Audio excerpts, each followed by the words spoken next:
muchas gracias a los intervinientes en esta mesa redonda y a continuación tenemos una nueva conferencia. Esta vez del interesante Manuel Maqueda, profesor e innovador internacional enfocado en la regeneración del planeta. Manuel Maqueda es profesor de Economía Circular Aplicada y de Economía Regenerativa en la División de Enseñanza Continuada de la Universidad de Harvard. Dirige el Instituto Bionomia, especializado en formación, innovación e investigación en economía circular y regeneración aplicada. Es reconocido como un experto en contaminación por plásticos. Manuel Maqueda también es cofundador de varias organizaciones como Plastic Pollution Coalition y Super Single Use Plastics Elimination or Reduction. Como pensador futurista, Manuel es miembro del Consejo de Previsión Estratégica de la Circular Economy Alliance y asesora habitualmente a empresas y a gobiernos de todo el mundo. Hoy nos hablará sobre las recetas para el fracaso de la sostenibilidad, un campo que necesita disrupción y regeneración. Manuel, adelante. Gracias. Gracias, hola. ¿Cómo estáis? Me tenéis que dar un mando, ¿no? ¿Os importa que quite las botellas de plástico de aquí? ¿Me las lleve?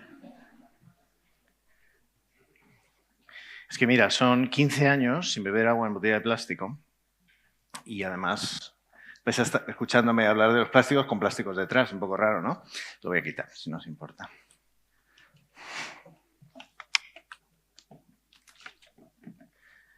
Y el pasador, vale.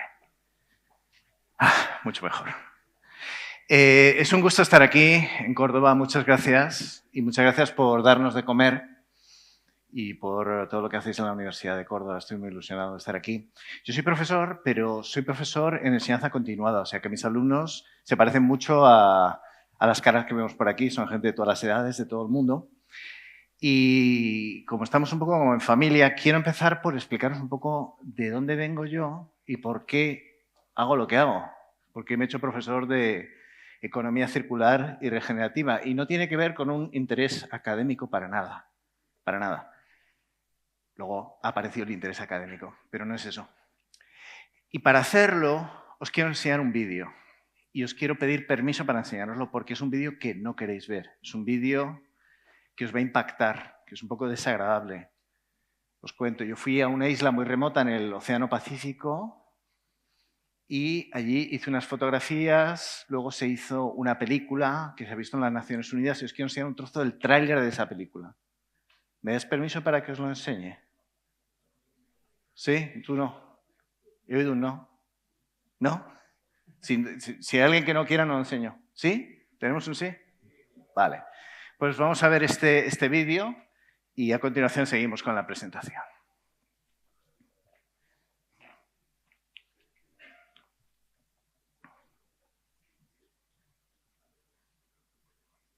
Gracias.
Y aquí lo vamos a dejar.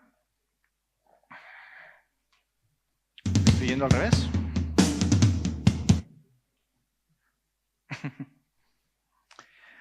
Bueno, pues este vídeo que habéis visto es algo que yo vi en directo en el año 2009, en una época en la que si buscabas en Google contaminación por plásticos no encontrabas nada. Era un tema que no existía para la conversación, para el debate de la sociedad, de los gobiernos, de las empresas, no existía. Buscabas contaminación por plásticos, salía un montón de páginas que hablaban de contaminación, pero veías como, yo qué sé, chimeneas, la contaminación atmosférica, plástico, un montón de fábricas de plástico, compre plástico, contaminación y plástico no existían. Gracias. Y en aquella época había que buscar también formas de comunicar esto visualmente. Entonces viajé a esta isla, fijaros que está en la mitad del Océano Pacífico, es el océano más grande del planeta, son 3.000 kilómetros al continente más cercano. Y la isla es muy pequeñita, te la recorres en un rato, es una vista aérea, y te encuentras esto. Y esta foto me costó unas 40.000 fotos, intentar captar el momento en el que la madre alimenta a su polluelo con lo que cree que es nutrición, lo que cree que es comida, con su mejor intención, con su mejor amor, y está envenenando a su polluelo, ¿no? Entonces yo estuve ahí haciendo fotos de los polluelos que cuando llega la campaña de anidación, pues todos se marchan excepto aquellos que no han podido con su carga de plástico y mueren. Entonces es un clima cálido, se descomponen y entonces puedes ver lo que hay dentro. Maquinillas de afeitar, mecheros, tapones de botella. Entonces fue un viaje alucinante y fue como mirarse en el espejo. Porque eso también es lo que hacemos a veces. Cuando consumimos a lo mejor ideas o películas o cosas o conceptos o comida que pensamos que es nutritiva y no nos damos cuenta que nos está envenenando. Es mirarse al espejo, porque si hiciéramos un análisis de sangre, aquí hay científicos, eso no engaña, si hiciéramos un análisis de sangre de todos los que estamos aquí, el 100% darían positivo por los aditivos tóxicos del plástico. Ftalatos, sustancias perfluoroalquiladas, bisfenoles, disruptores endocrinos. Y además comemos y bebemos e inhalamos plástico físicamente cada día, entre 3 y 5 gramos a la semana de media, que es el equivalente a una tarjeta de crédito. O sea que esto es un autorretrato, es mirarse al espejo. ¿De esto quién es culpable? Pues no hay culpables, somos todos así, ¿no? Entonces yo cuando fui a uno de los lugares más alejados del planeta y vi esto, dije aquí hay que investigar, hay que saber qué está pasando. Y ahí empieza mi viaje aprendiendo lo que es economía circular y economía regenerativa. Y pronto me di cuenta que el problema no es el plástico. El problema tiene que ver con el sistema operativo de nuestra sociedad, con las formas en las que pensamos y las formas en las que intercambiamos valor. El sistema operativo de nuestra sociedad es la economía. Y nuestro sistema operativo es nuestro cerebro. Viene determinado por este cerebro, que es un cerebro maravilloso, pero que no ha evolucionado desde el Paleolítico. Es la verdad. Es un cerebro fantástico para ser cazador y recolector. Luego nos hicimos agricultores, pero nos hicimos agricultores no con un cerebro de agricultor, con un cerebro de cazador y recolector. De hecho, seguimos siendo cazadores y recolectores, por ejemplo, en el mar. Cada vez hay más acuicultura, pero en el mar seguimos siendo cazadores y recolectores. Y extractores, ¿no? De minas, de minería, de petróleo, de cosas, de agua, extraemos. Es nuestra mentalidad, es una mentalidad cortoplacista. Me ha gustado en la mesa redonda quien hablaba de pensar a largo plazo. Nuestro cerebro no es así, es cortoplacista, es muy rápido, es un cerebro que ha evolucionado para otras cosas. Entonces, esta charla que os voy a dar, en el fondo, es como, en lugar de que pongamos en nuestros cerebros una nueva información, pensar de forma distinta, hackear ese sistema operativo. La sostenibilidad, la economía circular, la economía regenerativa, no se trata de hacer nuevas cosas, cosas diferentes. No se trata de producir nuevos alimentos o probar nuevas técnicas. Se trata de hacer todo de forma distinta y de pensar de forma distinta. Un lugar como este está diseñado para producir alimento para todos los seres que viven ahí. ¿Durante cuánto tiempo? Si no hay una alteración climática, pueden ser decenas de miles de años. Alcanza una homeostasis. Si ahí se muere un ave, ¿qué pasa? Cuestión de minutos, se convierte en alimento para el bosque. Nada se extrae, nada se fabrica. Un ecosistema como este tiene miles de millones de criaturas. Todos reciben alimento, todos reciben sostén de forma indefinida. Ya nos gustaría a nosotros tener un sistema así, ¿verdad? Y precisamente copiar la naturaleza y aplicarlo a la economía es lo que se llama economía circular. No es nada más que eso. Es la biomímesis. Aplicar a nuestra economía ese principio. ¿Una economía circular qué es?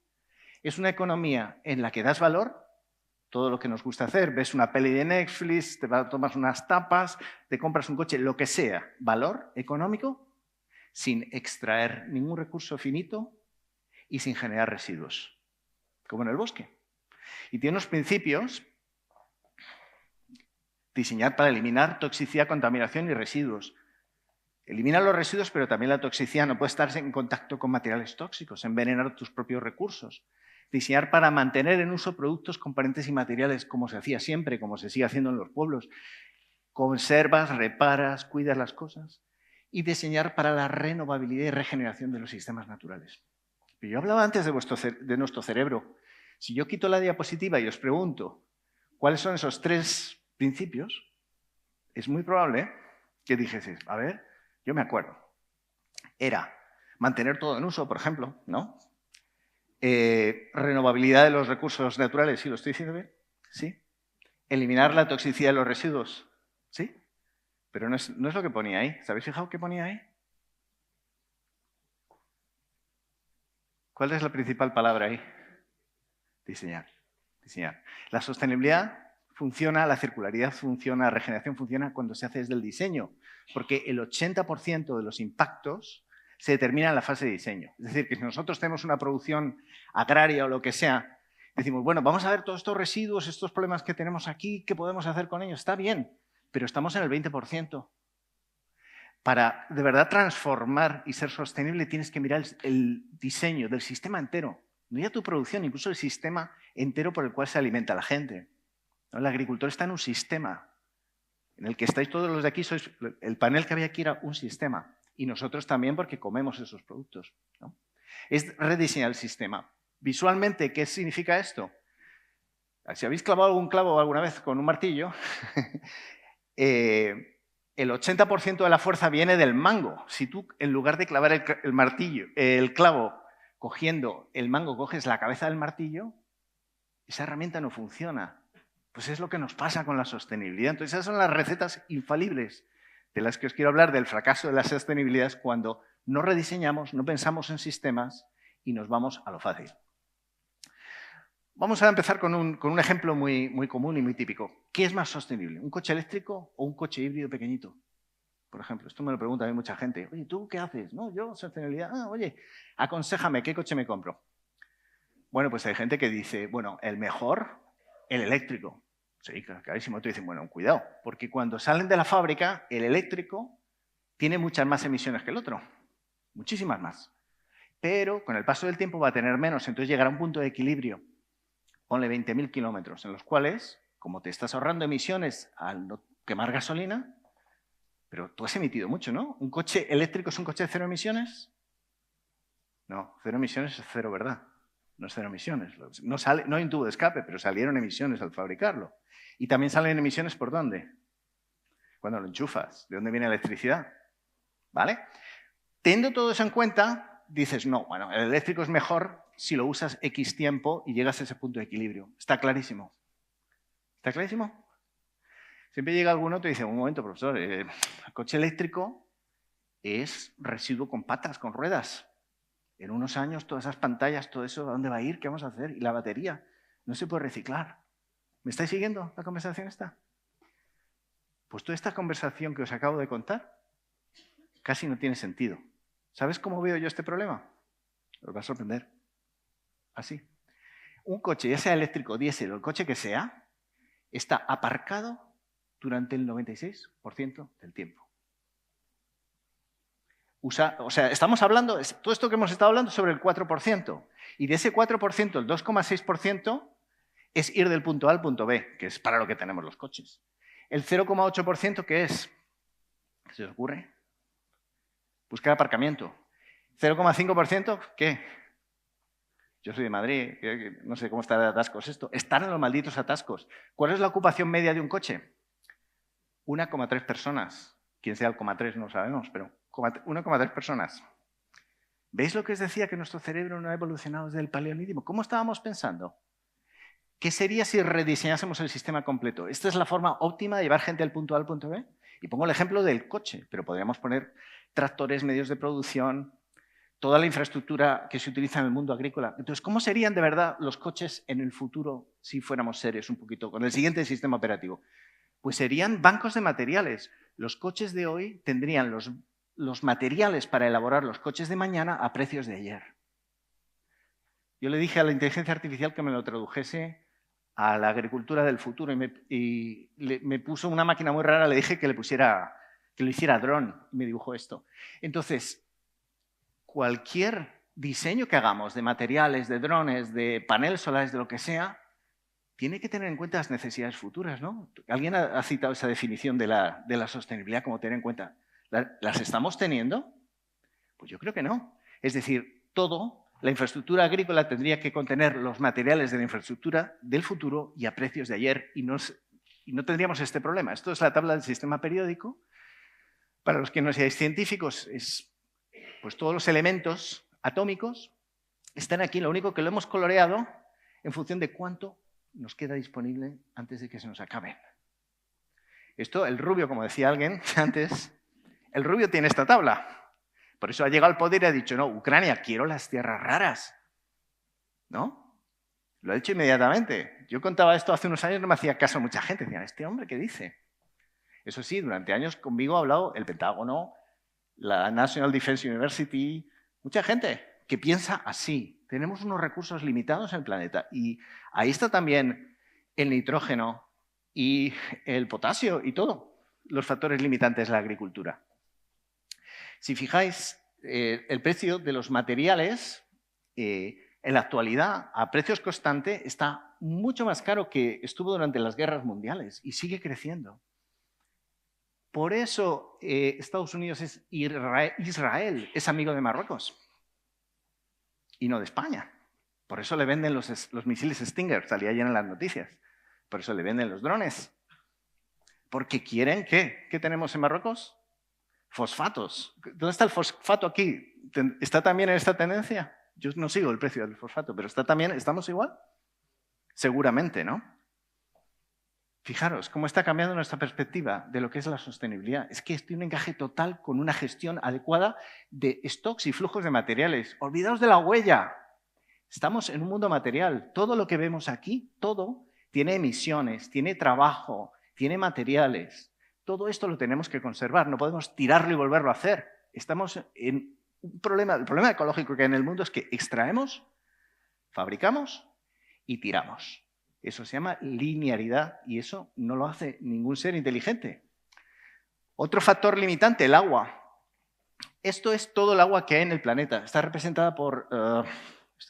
quizá tenga un puntero, pero no sé dónde está. La bola grande es todo el agua que hay en el planeta, incluida la del mar. Que puede ser chocante.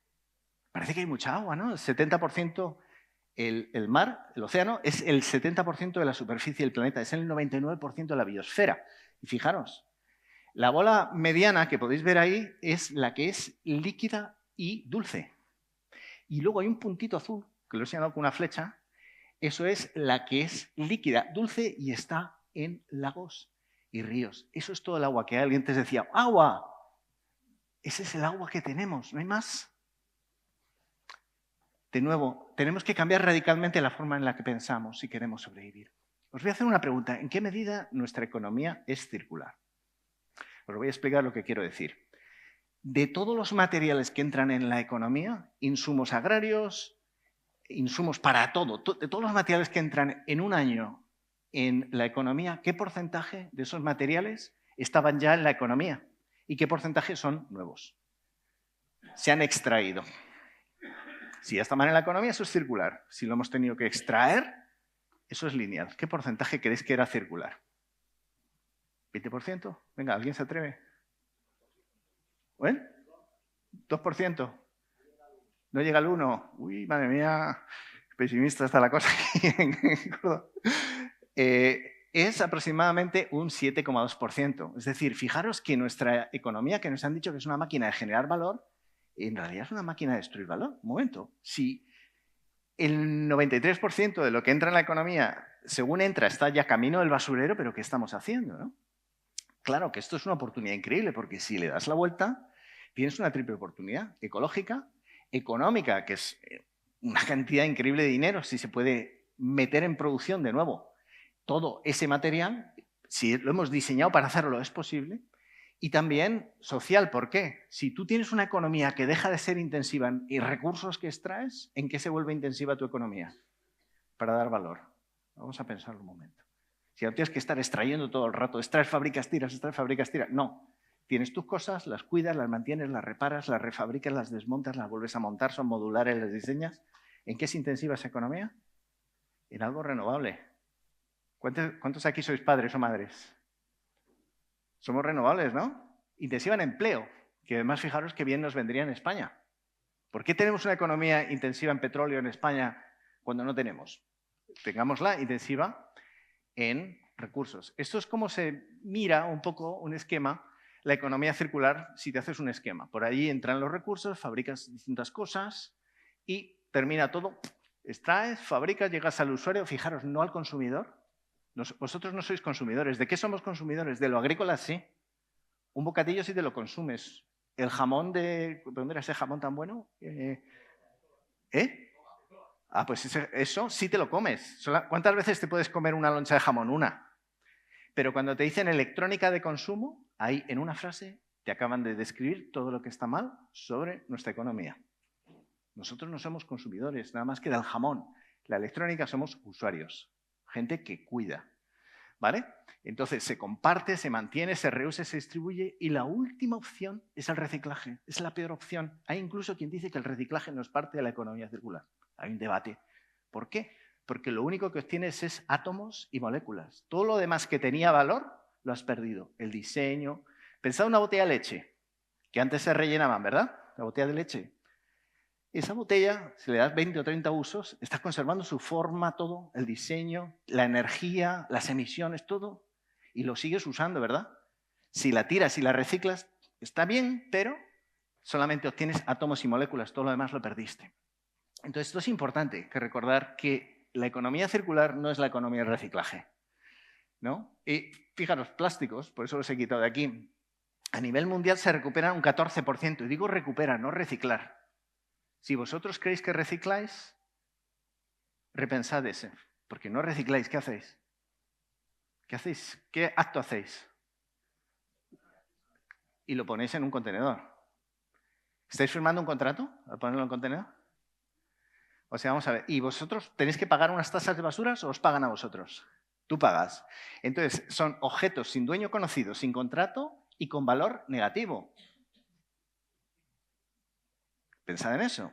Entonces, ¿eso se va a reciclar? Sí, y solo sí, exclusivamente tienen pureza y valor. Pero los plásticos tienen tan poca pureza y valor en general que, fijaros, el 14% se recupera, se termina en un contenedor. 4% desaparece. 8% se convierte en objetos no reciclables. Es decir, un objeto no reciclable que es retrasar la llegada al basurero de ese plástico. Y solamente un 2% se añade a objetos reciclables. Este sistema no puede funcionar nunca. Un ejemplo, estas ropas modernas que dice, está hecho con botellas de plástico. Si haces eso, estás estropeando el reciclaje en ciclo cerrado de las botellas. Estás creando más ropas, no sé si lo sabéis, pero hay suficiente ropa en el planeta como para vestir las 6 generaciones siguientes y cada vez que la lavas generas microplásticos. En el caso de plásticos agrícolas, te dicen, vamos a hacer esta estupenda madera. La pones al sol, empieza a generar microplásticos, empieza a descomponerse, terminará en el basurero. Retrasar la llegada al basurero de algo no es reciclar. O tiene pureza y valor y es en un ciclo cerrado o no es parte de la economía circular. De nuevo, no se trata de, esta solución fácil. ¿Veis las recetas cómo están ahí? Y nos seducen, ¿no? Para no pensar en sistemas, para no esforzarnos en buscar soluciones verdaderamente disruptivas. Claro, y hemos visto en este diagrama, que se llama diagrama de la mariposa, hemos visto lo que se hace con las cosas técnicas que llamamos, que son aquellas cosas que la naturaleza no puede manejar. Por ejemplo, zapatos, productos electrónicos, etcétera. Todo eso está en el ciclo biológico. Lo compartimos, lo mantenemos, lo reciclamos. Para todo aquello que la naturaleza es seguro para la naturaleza comérselo, que la naturaleza lo puede comer, lo puede digerir, en la economía circular lo llamamos al ciclo biológico, ¿no? Y ahí es donde dirías, bueno, aquí está la agricultura, por fin. La naturaleza sabe manejarlo todo. Y hemos hablado antes de digestión anaeróbica, de purines.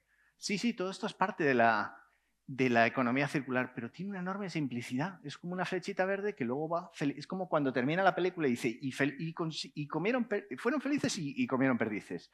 No, los ecosistemas son delicados. Poner mucha biomasa en un sitio es un problema. Las especies invasivas son problemas. Entonces, ante esta, digamos, fragilidad del modelo de economía circular en lo biológico, nace un campo nuevo que es la economía regenerativa, de la cual también os voy a hablar. Pero hablemos del ciclo biológico, hablemos de tomates.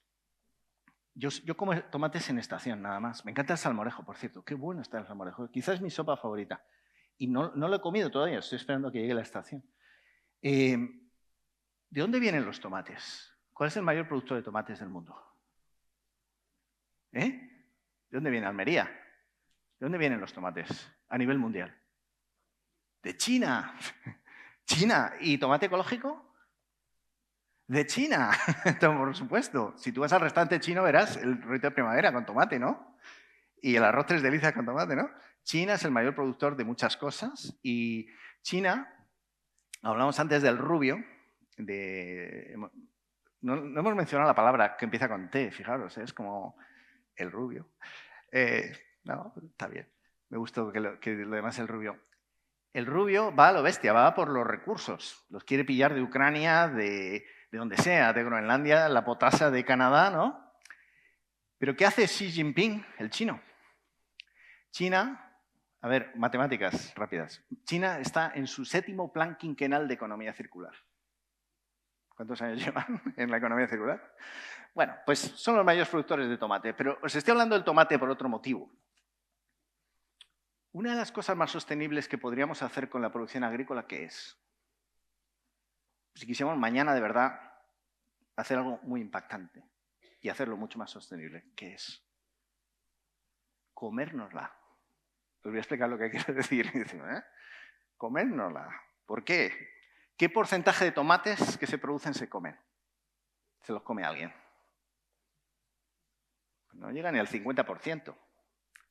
En general, a nivel mundial, y esto es una estimación bastante conservadora, 1/3 parte de los alimentos que se producen en el mundo no se los come nadie. Terminan en la basura. Para que os hagáis una idea de la magnitud que eso tiene, esa comida que va a la basura es suficiente para 3.000 millones de personas. Como hay 2.000 millones de personas malnutridas en el planeta, significa que les podríamos dar de comer y podríamos invitar a 1.000 millones de alienígenas a comer. Al año, eso tiene un coste de 1.000 millones de euros. Y estamos hablando de 5 gigatoneladas de gases de efecto invernadero para producir eso, una barbaridad. No solamente eso. Para fabricar esa comida, bueno, estábamos hablando antes que los sistemas circulares, la naturaleza tiene que ser un sistema circular, ¿no? Porque tiene este ciclo constante, ¿no? Puedes poner otra vez allí tus excedentes, compostaje, es la naturaleza. Bueno, pues fijaros cómo no lo hemos montado de mal, que hemos unido la producción de alimentos al petróleo. En Estados Unidos, no sé aquí, en Estados Unidos para fabricar 1 litro de comida necesitas 6 litros de petróleo. Y como antes decías, es un recurso limitante que se va a agotar. Entonces, ¿veis cómo también está listo para un cambio sistémico el sector agrícola? Y además, como en otras audiencias les tengo que explicar en Estados Unidos a veces o con gente joven de dónde viene el tomate. Yo estoy seguro de que casi todos habéis visto un tomate donde crece, sobre todo aquí en la facultad, ¿no? Sí, no te rías, es que hay gente que no ha visto un tomate, se cree que el tomate... ¿Dónde viene el tomate? Pues del Mercadona, aquí de dónde va a venir. No han visto una planta de tomates en su vida. Yo estaba diciendo que el 50% del tomate se pierde, pero no estamos teniendo en cuenta toda la biomasa. Eso también se pierde y ahí necesitas fertilizar, que crezca, todo ese esfuerzo que vosotros conocéis mejor que nadie. ¿Y a dónde va esa biomasa? Tenemos una oportunidad ingente simplemente de gestionar adecuadamente alimentos, es decir, comérnoslo, y biomasa. Un ejemplo es esta empresa que fabrica el embalaje del tomate con la fibra de la planta del tomate. Este embalaje es reutilizable, es compostable, es reciclable y además te salen las cuentas. Por cada hectárea de plantas de tomate obtienes suficientes fibras para hacer las cajas que necesitas. Te sale perfecto, ¿no? Esto es un ejemplo de economía circular. Pensar en sistemas. ¿Qué podemos hacer con los alimentos? Fijar que sale mucha normativa europea ahora hablando del desvío. ¿Qué podemos hacer para alimentación animal? Pero si nosotros consideramos el sistema completo, cómo eliminar el desperdicio de alimentos, por donde empezamos es por la planificación, por el manejo y por el servicio. Sin mirar eso, nunca vas sin lo que es prevención del... por cierto, esto es el desperdicio alimentario. Debía haber un título aquí que lo dijera. Estoy hablando de desperdicio alimentario.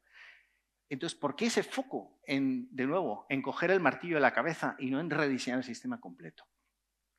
Un reto importante. Esto son larvas. ¿Alguien sabe lo que es esto? Aquí seguro que alguien lo sabe. Larvas de mosca soldado. Una larva de mosca, las larvas de mosca soldado, por cada metro cuadrado, os podéis imaginar un metro, consumen 10 kilos de biomasa, sobre todo de, pues por ejemplo, residuos de mataderos. ¿Lo conoces? Residuos de mataderos. 10 kilos al día. Y de esto obtienes biocombustibles, medicinas y un excelente pienso. Porque ¿sabéis qué comen las gallinas? ¿Qué comen las gallinas? Sardinas, ¿no? Las gallinas comen sardinas. Un poco, ¿estoy diciendo la mentira si digo que comen sardinas? No. Si no sabéis esto, hay una pesca muy extractiva. La pesca es lineal. El cazador-recolector va al mar con sus redes, saca los peces, fabrica harinas de pescado y las envía por todo el mundo para que las gallinas coman. Y al mismo tiempo estamos tirando la biomasa. Podríamos darle biomasa a estos señores y señoras, o lo que sean, de granillos, y dar de comer a las gallinas. ¿Veis lo que decía antes? Cómo hay muchas recetas para el fracaso de la sostenibilidad. Tenemos que cambiar el sistema operativo. Es un rediseño inevitable. Esa pelotita es donde estamos. Y, como decías antes, no hay planeta B. No solamente eso, pero la economía circular, es decir, el cambio de paradigma es imprescindible para 9 de los objetivos de desarrollo sostenible. Otros 4 es parte integrante. Y los que quedan, a su vez, son facilitadores de la economía circular. Es decir, que sin economía circular no hay nada que hacer. Y esta es una de las diapositivas más puñeteras de toda mi presentación. Os voy a explicar lo que es esto. Si nosotros le diéramos una varita mágica a Greta Thunberg o a Al Gore o a quien sea, probablemente dijese que ahora mismo desaparezcan las emisiones de todos los coches del mundo y de los aviones y de todos los medios de transporte, que sean sin emisiones. Hecho. Y luego dijese que toda la electricidad del mundo y toda la energía sea renovable. Solar. ¡Pam! Hecho. Se han cumplido sus deseos. ¿Cuántas emisiones habríamos eliminado? La mitad, 55%. ¿Por qué? Porque la otra 45% es por fabricar cosas. Es decir, que si nosotros extraemos, fabricamos y tiramos paneles solares, extraemos, fabricamos, tiramos molinos de viento, extraemos, fabricamos y tiramos infraestructuras agrícolas, lo que sea, nunca nos vamos a descarbonizar. No podemos mirar solamente energía y transporte y huella y no mirar lo que es la elaboración de las cosas, donde estaría incluida la agricultura. Fijaros, el 90% de la pérdida de biodiversidad, el 50% de los impactos del cambio climático y el 90% del estrés hídrico no es por ir en avión, es por la extracción y procesamiento de recursos naturales. Y hablando de recetas infalibles para el fracaso de la sostenibilidad, hay un recetón gigante que es en la transición ecológica. Y tal y como está planteada, no va a funcionar. ¿Por qué? Para hacer la transición ecológica hay que incrementar la minería en un 60%, la extracción de litio, cobalto y otras minerías concretas en un 300%, la producción de acero en un 60%, la de cemento en un 25% y multiplicar por 4 la producción de plásticos. Con lo que yo os acabo de decir, que la mitad de las emisiones se deben a esto, ¿qué os parece esto como idea? Fijaros, para que os hagáis una idea. La producción de cemento, que hay que incrementar en un 25%. Si el cemento fuese un país, un poco raro, ¿no? Pero me seguís. Si las fábricas de cemento del mundo fuesen un país, serían el tercer mayor emisor de gases de efecto invernadero del mundo después de China y de Estados Unidos. ¿Veis? Con un cerebro y con una mentalidad de economía lineal no puedes solucionar un problema que la vida ha solucionado hace mucho tiempo. Extrayendo, fabricando y tirando jamás puedes solucionar un problema ecológico. Por eso no se trata del panel solar o del molino, sino se trata de que cuando hagamos eso usemos una mentalidad nueva. Os voy a hacer otra pregunta. ¿En qué medida creéis que nuestra economía es regenerativa? Y esta ya es más complicada. Porque dices, ¿cómo vamos a medir eso? Y aquí hay gente, edafólogos, gente que sabe la complejidad increíble que tienen los sistemas naturales. En una cuchara de té, más seres vivos, más interacciones que entre seres humanos. Y no conocemos ni siquiera la mayoría de las especies que hay, ni lo que está pasando. Entonces, ¿cómo vamos a medir la regeneración en el planeta? Pues yo tengo una manera muy bruta, muy sencilla, pero muy buena también. Y es que vamos a poner las cosas en una balanza, en un peso gigante. En un lado vamos a poner, los economistas circulares distinguimos entre ciclo biológico y ciclo técnico. Ciclo técnico es todo lo que fabricamos los seres humanos, nuestra ropa, nuestros zapatos, las casas, todo eso.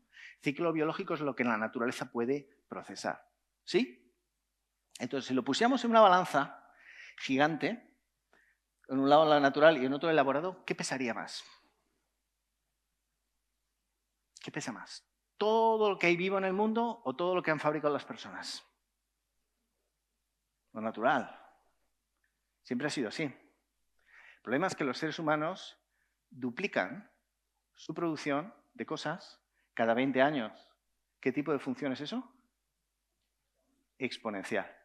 Y en el año 2020, cuando todo el mundo estaba pendiente, lógicamente, del COVID y toda aquella movida, ese año se igualaron. Y a partir de entonces ya hay más material antropogénico que natural en el planeta. Para que os hagáis idea. El plástico, un material muy ligero y muy nuevo, hay 8 gigatoneladas. De animales, tanto marinos como terrestres, animales, hay 4 gigatoneladas en el planeta. El peso de todos nuestros edificios e infraestructuras son 1.100 gigatoneladas. Árboles y arbustos, 900 gigatoneladas. Entonces digo, bueno, ¿y esto qué implicaciones tiene? Bueno, os voy a explicar las implicaciones. Muchos sois científicos y quizá digáis, va, ya lo sabemos, pero a lo mejor os hace pensar incluso a vosotros. ¿Habéis tomado un café hoy? ¿Cuántos de vosotros han tomado un café aquí? A los que están dando cabezadas, no. Vosotros, vale. ¿Cómo de fácil es tomar café y volverlo a convertir en agua limpia y en granos de café molidos? Muy complicado. ¿Y el café molido lo puedes desmoler? No. ¿Y el café tostado lo puedes destostar? Ahí está funcionando el qué. Entropía, procesos irreversibles, entropía, ¿no? Segunda ley de termodinámica. Los seres humanos, casi todas las cosas que hacemos son así. Son procesos de una sola dirección. No se pueden revertir. Entonces, para obtener café, ¿qué tienes que hacer? Pues echarás tu meadita y esos granos de café irán al huerto o donde sea y una planta te fabricará café. El único planeta en el universo que conocemos que está en desequilibrio termodinámico es el planeta Tierra. Y hay una cosa que lo hace posible, la vida. Eso que cada vez está más pequeñito en la balanza. Porque te dicen, bueno, hay pérdida de biodiversidad, los ecosistemas están estresados. Sí, todo eso es verdad. Pero es que hay menos y menos y menos. Y eso es lo que hace posible la vida en la Tierra. ¿Sabéis lo que es eso? ¿Alguien lo sabe? ¿Veis las caritas sonrientes? Eso es la sección de una hoja de hierba. Me encanta porque siempre que pienso en la naturaleza que nos está ayudando, veo esta imagen y digo, mira, esta, con esas caritas sonrientes. Las plantas generan 100 teravatios cada día de energía química.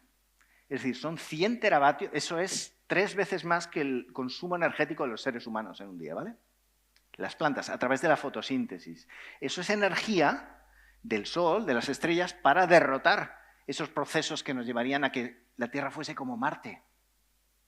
Cada día ocurre esto. Y no le estamos pagando. ¿Quién está subvencionando este evento? Estos señores. ¿Sí? Toda la actividad humana, toda la economía humana está subvencionada por la naturaleza. Y no somos conscientes. Y no ponemos ese valor en ningún sitio. Esos servicios de ecosistema que Antonio comentaba, no se pagan. Y la agricultura no existiría sin esos pequeños servicios de ecosistema. No solamente eso, estamos en un sistema cerrado y todos los sistemas cerrados tienen una capacidad de carga. Este teatro tiene una capacidad de carga. ¿Qué pasaría si metiésemos aquí 1.500 personas? No funcionaría, sería un problema. Si habéis ido a una isla o sois de una isla, quien sea aquí, Canario o donde sea, lo sabéis. Hay una capacidad de carga. Pues la capacidad de carga de nuestro planeta tiene una medición también, que es a través de esto que se llaman son 9 parámetros, son 9 límites planetarios. Fijaros, cambio climático, ese lo habéis oído todos. Pones la televisión y todo el día, cambio climático, cambio climático. Es uno, es la punta del iceberg. No es la enfermedad, es el estornudo.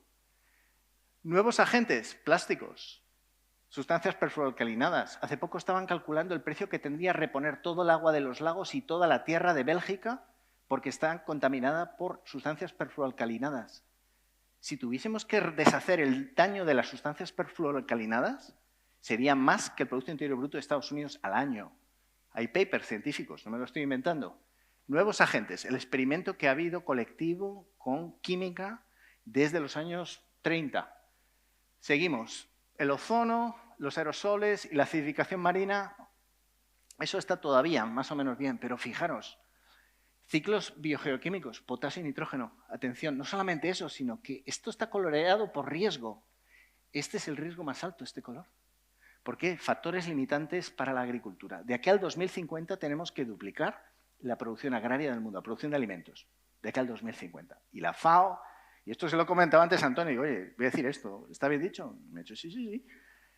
Hay que duplicar la producción de alimentos, por eso sois tan importantes. Por eso los edafólogos van a ser los tíos más importantes. No va a ser Elon Musk, va a ser los edafólogos. ¿En serio? ¿En serio?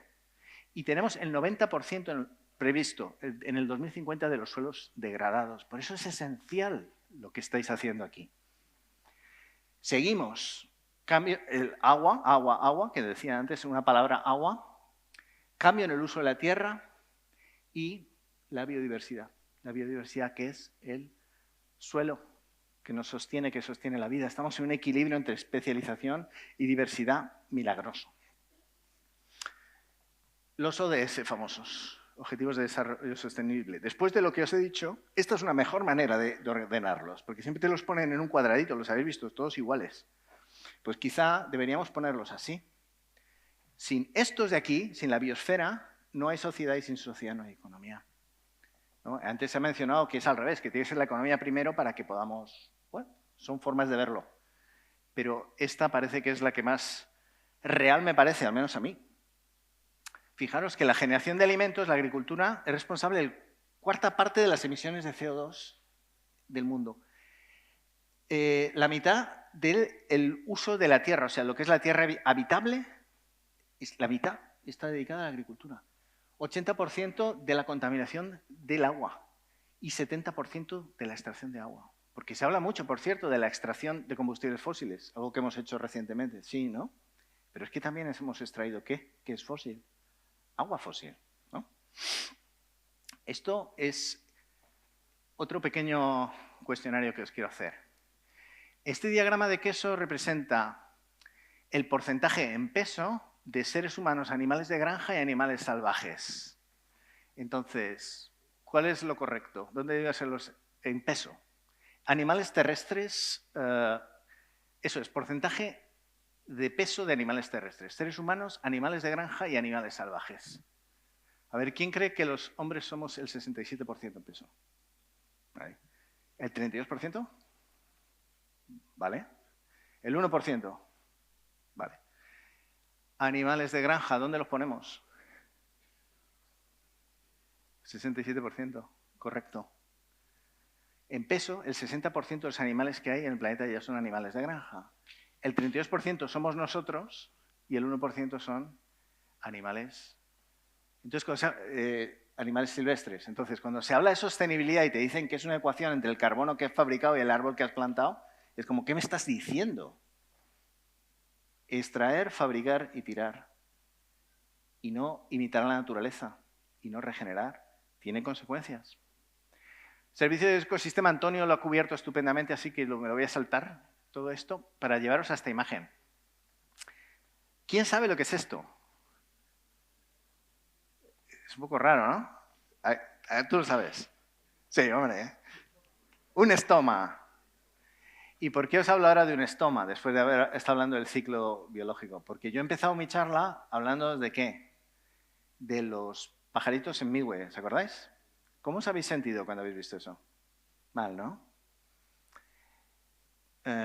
Estos son los estomas, son las bocas, digamos. No quiero decir ninguna burrada, pero son las bocas de las plantas. Por aquí entra el aire y se produce ese milagro que mantiene nuestro planeta en esa situación única de desequilibrio termodinámico a través de la fotosíntesis.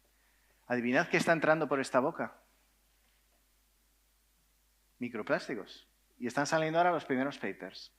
En este último año ha sido increíble los papers científicos. Se ha hecho uno, por ejemplo, de la presencia de microplásticos en el cerebro humano. Atravesan la barrera hematoencefálica 2 horas después de la ingesta. Ahora sale la primera paper sobre... Sabíamos que van por los rizomas, es decir, que el microplástico que termina en el suelo agrario y en todos los suelos, porque los microplásticos van por el aire, van por las nubes. Esos microplásticos van por los rizomas de las plantas. Es decir, que tu tomate ecológico no es tan ecológico, pero bueno. Pero no sabíamos si entraban por los estomas. Sí entran y están afectando la fotosíntesis. Y bajan el rendimiento de la fotosíntesis entre un 10 y un 17%. Malas noticias cuando necesitamos 100 teravatios de energía química para mantener nuestro planeta distinto a otros que no son tan recomendables, aunque hay algún millonario que quiera ir a ellos. Entonces, esto no es nada más que para centrar de nuevo la conversación. No podemos, cuando hablamos de sostenibilidad, pensar, bueno, yo soy agricultor, por lo tanto, lo que ocurra con los embalajes de mi alimento no me atañe. No, porque esos microplásticos van a venir a tu tierra. Bueno, yo soy distribuidor, o sea, lo que está haciendo el agricultor no me importa. No. Es todo parte de un sistema y tenemos que empezar a considerar todo como parte de un sistema y empezar a hablar de sistemas alimentarios en la que el edafólogo, el agricultor, la persona que da los fertilizantes, el ganadero, todos aprendemos. Es que tenemos tanto que aprender, ¿verdad? Aprendemos juntos. Demos gracias a los patrocinadores de este evento. Hace unos años yo conocí a un tipo estupendo que se llama Ralph Cheney, que era director adjunto del Fondo Monetario Internacional. Bueno, este de hippie tiene poco, ¿no? Bueno, pues este señor se fue de vacaciones a México, a un sitio muy bonito, Baja California, y estuvo viendo las ballenas desde un barco y estaba ahí con unos biólogos y les preguntó, oiga, las ballenas, qué pasada, ¿no? Las ballenas, sí. ¿Las ballenas capturan CO2?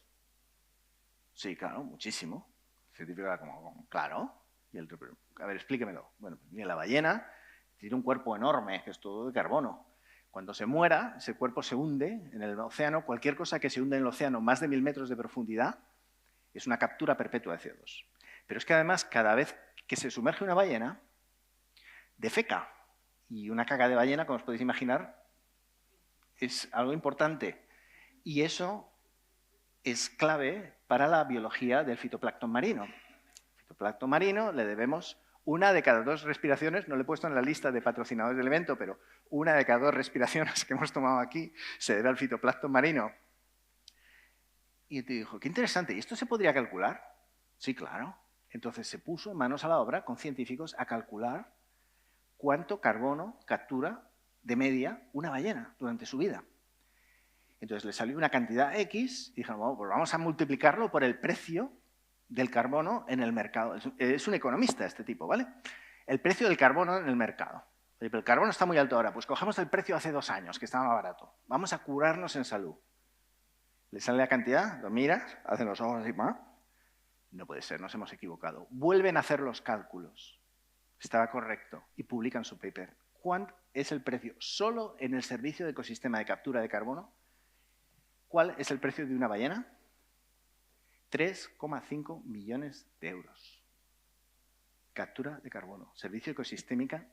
Estamos hablando de un servicio ecosistémico de 22 que hay en el mar, ¿vale? Entonces le llama, a Raf Chamey le llama un científico africano indignadísimo. ¿Cómo haces esto con la ballena y no haces con el elefante? El elefante es un creador y destructor de ecosistemas. Es una especie clave. Y es impensable, si tú eliminas el elefante de un ecosistema de sabana, el ecosistema colapsa. Igual que si eliminas el lobo del ecosistema de montaña, colapsa. Dijeron, vamos a calcular de todos los servicios de ecosistema solamente uno, captura de carbono del elefante. 1,7 millones de dólares. O sea que podría ganar dinero, más dinero Kenia monetizando el carbono capturado por sus elefantes que con el turismo del elefante. Da que pensar, ¿no? Entonces empezaron a calcular. Estos son marismas. Estuve hace poco en Cádiz, por cierto. El chef Ángel León y el restaurante de Poniente están restaurando marismas, es increíble. Estuve viéndolo. Estos ecosistemas, cada año, por hectárea, 1,5 millones de euros solo en captura de carbono. 1.700.000 euros o dólares, no sé, pero un montón de pasta por hectárea cada año. ¿Sabéis lo que es esto? Praderas de Posidonia. Son plantas, no son algas. Son los reyes de la captura de carbono. Les llamaron del gobierno de Bahamas. Dijeron, captúranos cuánto dinero tenemos en Bahamas, en Posidonia. Era más, mucho más que los ingresos que tienen por turismo. Solo por un sistema por un servicio ecosistémico, ¿vale? ¿Y este ecosistema? Porque es que también es otra manera muy bonita de empezar a pensar en la agricultura, es como ecosistema. Porque nosotros siempre hemos comido desde ecosistemas, hasta hace poquito. ¿Cuánto captura? Si tuviéramos que pagar a estos cerdos y al agricultor por todos los servicios de ecosistema, por los polinizadores, por la captura hídrica que hay aquí, por la biodiversidad que hay aquí y por la captura de CO2, ¿cuánto se llevaría este agricultor? ¿Y el agricultor de ahí frente al agricultor de aquí?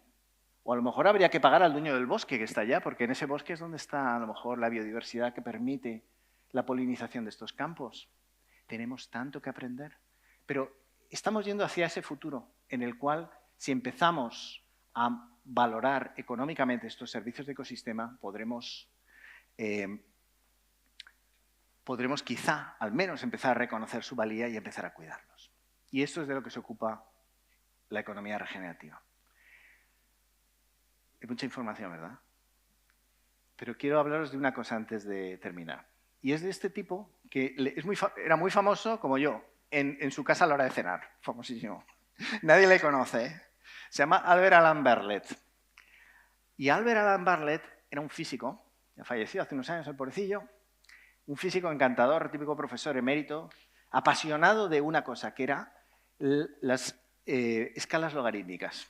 Él pensaba que la civilización nuestra se iba a extinguir, no por el cambio climático, porque nuestro cerebro no comprende la función exponencial. Decía, no comprendemos la función exponencial, nos vamos a extinguir. Pintoresco el tipo, ¿no? Y dedicaba su tiempo libre a ir por las escuelas enseñando la función exponencial. Entonces, aquí, ¿cuántos científicos hay que conocen muy bien levantad la mano si conocéis muy bien la función exponencial. Vale, estupendo, o sea que no voy a estar dando mucha chapa. Os voy a explicar un poco la función exponencial porque esa función nos dice cómo van a ser los cambios. Y si tú eres agricultor, la función exponencial trabajas con ella todos los días y toda tu vida y a lo mejor no te has dado cuenta. Os voy a poner, para explicarlo, una analogía. Vamos a imaginar que tenemos 2 piscinas. Aquí en Córdoba, 2 piscinas iguales, hace un calor en verano, ¿verdad? 2 piscinas del mismo tamaño, piscina A y piscina B. Y viene y ya empiezan los calores como ahora y dice, voy a llenar las piscinas, me quiero bañar. Las 2 son iguales, da igual el tamaño, grande, pequeña. La piscina A la vas a llenar con un tubo por el que sale un chorro de agua constante.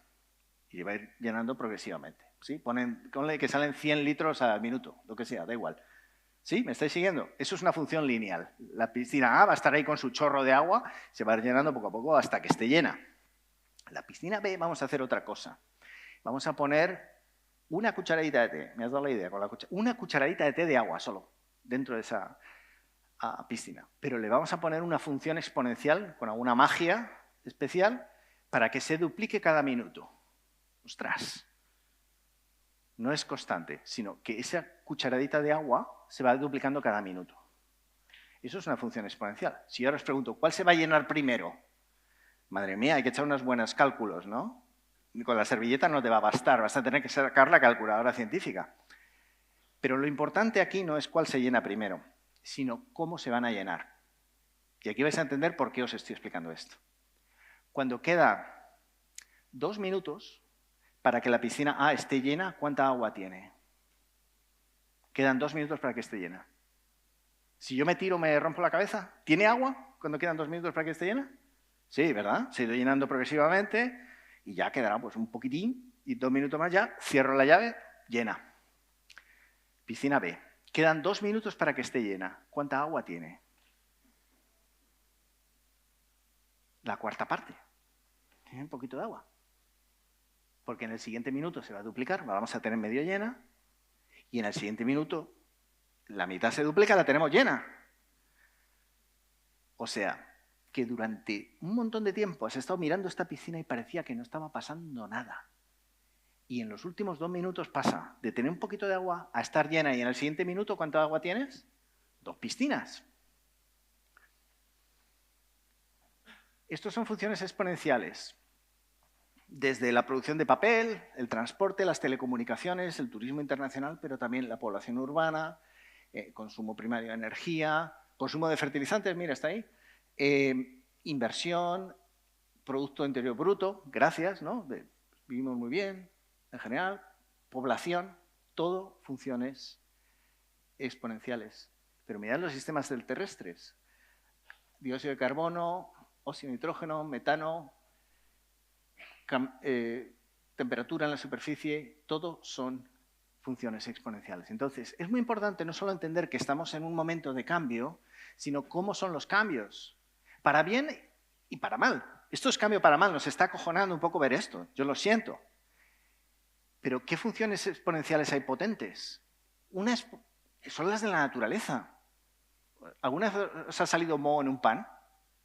Parecía que no tenía nada y de repente está lleno de moho. Es una función exponencial. Esos hongos maravillosos que incrementan la productividad del suelo probablemente siguen una función exponencial. Quizá el tratamiento de bacterias que vas a usar tú en los purines es una función exponencial. Los problemas exponenciales se solucionan con herramientas exponenciales. Pero esto tiene truco, porque si tú eres agricultor y estás transicionando, por ejemplo, a regenerativo, durante un montón de tiempo va a parecerte que tu piscina no está llena. Y luego va a explotar la vida. Entonces, entender bien la función exponencial es esencial. En momentos de cambio, ¿quiénes salen adelante? Este es Félix de Azara.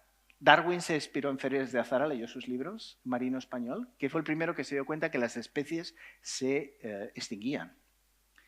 Y en momentos de grandes cambios, ¿qué especie es la que no se extingue? ¿La más fuerte? La que se adapta más. Y para adaptarnos tenemos que cambiar nuestras formas de pensar. Espero que esta charla os esté ayudando a eso. En el fondo, esto resume un poco cómo se pasa de un campo eficaz a un campo... perdón, está al revés.